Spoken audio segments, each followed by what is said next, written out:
Hello everyone, I am Parth Laturia, an undergraduate from the Department of Computer Science and Engineering at IIT Bombay. I just completed my third year of undergraduate studies and I am a core contributor to SPEAR module of Data Efficient Machine Learning Research. Here, we will go through the end-to-end tutorial for labeling of the SMS spam dataset using high-level supervision algorithm. As we start, we first need to define an enum to hold labels. These enum are used in our algorithm below. As seen, the spam dataset contains two classes, that is ham and spam.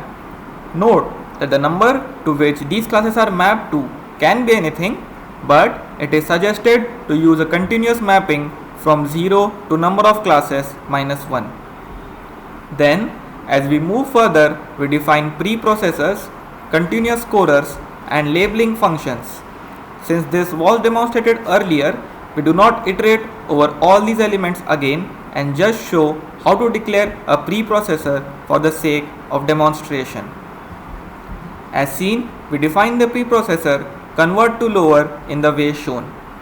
Here, we have two different kinds of train modes, namely FD and FDU. These are based on the data on which algorithm is trained. The former, that is FD, specifies that the training of the model is done on labeled data only, while the latter, that is FDU, specifies that the model is being trained on labeled as well as unlabeled data. The next block shows the importing of the required functionalities and libraries. As displayed, we also save the model's checkpoints for future use. The number of checkpoints that need to be saved can be passed as an input to the function as shown and is completely up to the user's discretion. Further, we initialize different directories corresponding to the different log records and results that are being stored in them. We create these directories if they do not already exist. Then, we initialize different parameters that will decide the output of the model. For instance, some of the common parameters and hyperparameters that we initialize here for FD include Adams learning rate, batch size, and number of epochs. These are also initialized for the FDU training method. We also initialize the primary metric to evaluate how well our model predicts on the test sample. It can be set to accuracy or F1 score 1, that is F1 score as shown.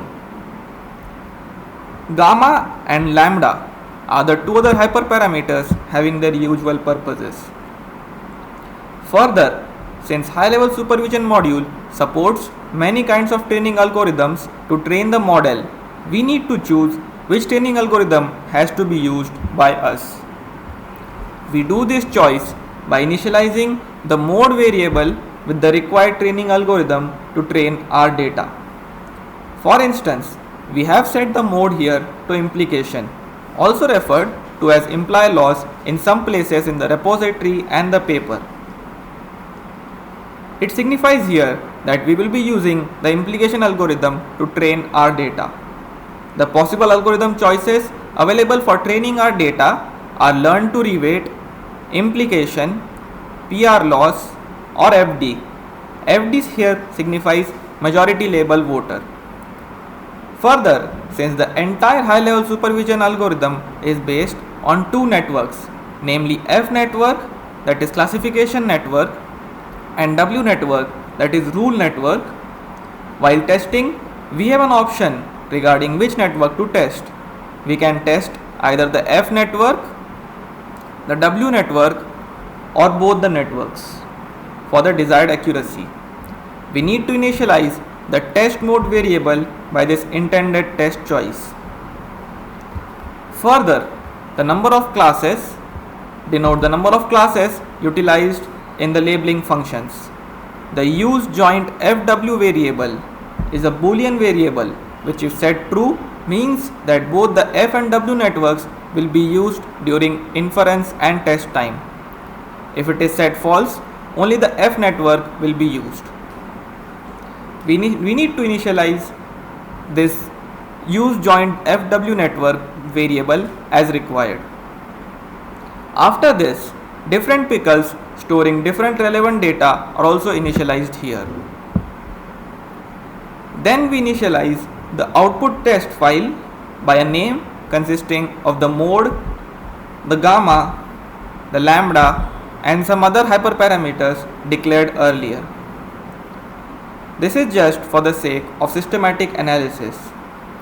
After this, we create a data feeder class with the parameters shown to initialize the member variables of this class.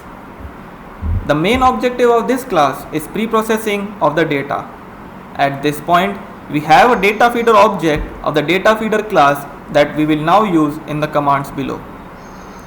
To get an idea of the structure of our input, we can extract number of features of the input, number of classes being used, number of rules being used, and number of rules on which the input is trained. Then we initialize the F network and the W network that were mentioned earlier. After this, we create an object named HLS, that is an object of the high level supervision network class. This object has member functions in it like train, test, etc., which will be used for training and testing the model on the data available. As seen, if the training algorithm chosen is FD, that is majority label voter, then label data is essential for training. Hence, the train F on D method is being called. However, in case of other training algorithms like implication, learn to reweight, and PR loss, the training data can involve both labeled and unlabeled data. Hence, train on FDU is called. Similarly, different test functions are used for the corresponding testing modes. This is the end of this tutorial on how to utilize high-level supervision module for training the data, labeled using labeling functions and other aforementioned elements. In case of any queries, suggestions or feedbacks, feel free to reach out to the Spear group. Thank you for watching this video.